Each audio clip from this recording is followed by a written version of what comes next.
Hey everyone, Tom here.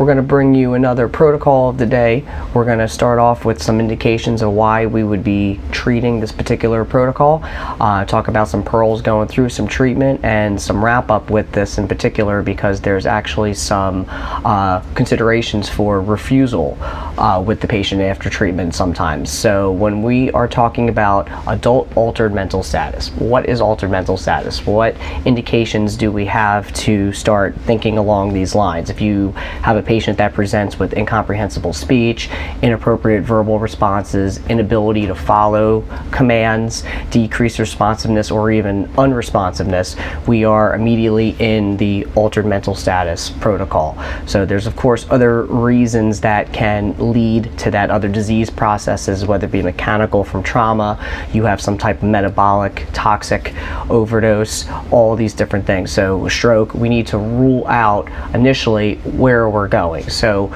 quick and easy, what are the two easiest ways that a person loses mentation? What are the two things your brain needs most? Yep, sugar, oxygen. So the altered mental status protocol in the state of Delaware is broken essentially into a hypoglycemic section and an opiate overdose section, because those are the two easiest processes that allow a patient to be hypoglycemic and be hypoxic, have a lack of oxygen.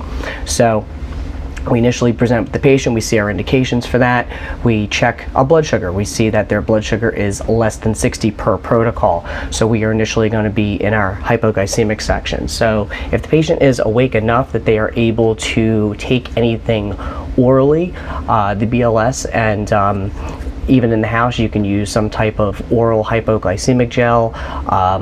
Actually, icing on a cake is great. A lot of people carry that in their house if they are known diabetics, or if you can actually just feed the patient some orange juice. If the patient is unresponsive enough that they are unable to swallow or to follow simple commands and you're concerned for any type of airway compromise, from an ALS standpoint, we are going to initiate an IV and we are going to give our D50. Usually a slow push, you dilute it as you are flushing the IV bag, and you're just maintaining and waiting for the patient to regain consciousness. If you are unable to get an IV, you are to administer glucagon, and it's a 1 milligram dose that's administered IM.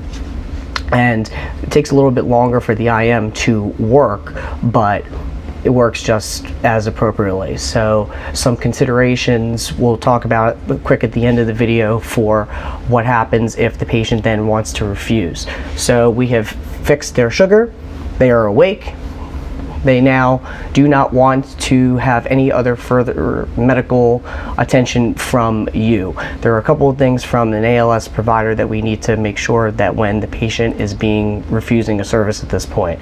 So they need to be alert and oriented. You need to have a repeat blood glucose after your treatment of 80 or above.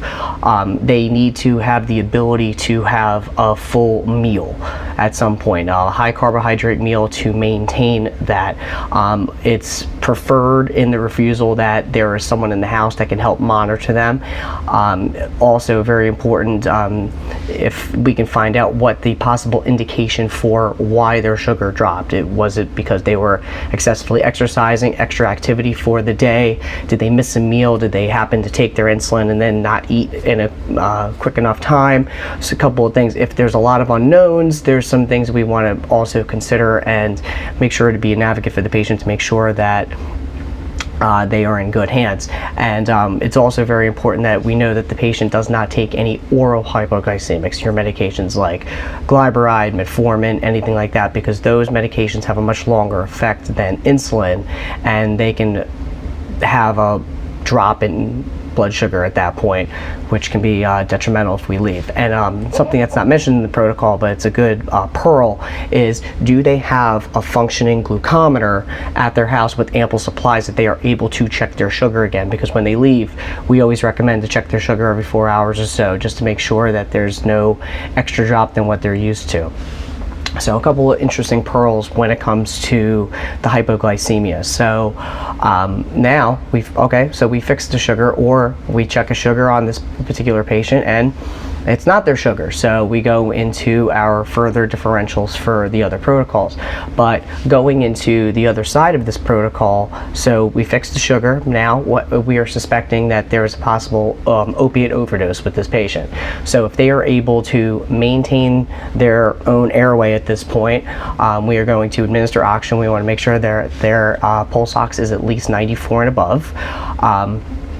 We want to make sure that they are able to ventilate. We want to make sure that their airway is clear and they don't have any extra secretions in there.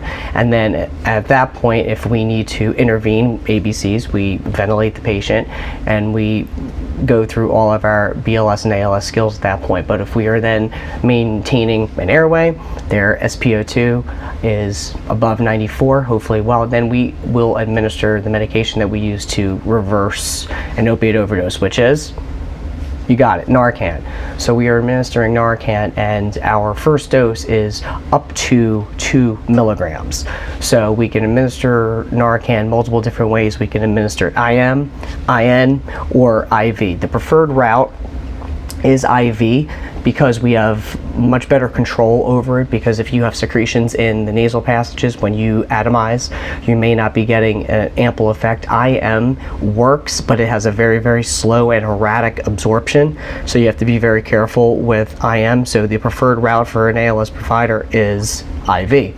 And you can also titrate your dose very appropriately and very accurately. So when you atomize, you don't necessarily get all of the medication administered to the patient. So when you initiate an IV and you give the small increments of 0.5 up to 2, we are not giving 2 milligrams straight to the patient, because you can cause acute withdrawal from it. You can actually cause a flash pulmonary edema from the patient not ventilating and oxygenating properly for an amount of time prior to you getting there, and that reverse of the opiate receptors can cause a flash pulmonary edema, which is going to cause even further problems to your airway insult. So the goal of Narcan is to give enough to restore respiratory drive. You are not giving it to wake the patient up completely. You want to titrate slowly, ventilate, and go through all the motions to make sure that the patient is oxygenating appropriately. If you notice that the patient is still unresponsive and not regaining their ventilatory drive after the 2 milligrams, you can give another up to 2 milligrams.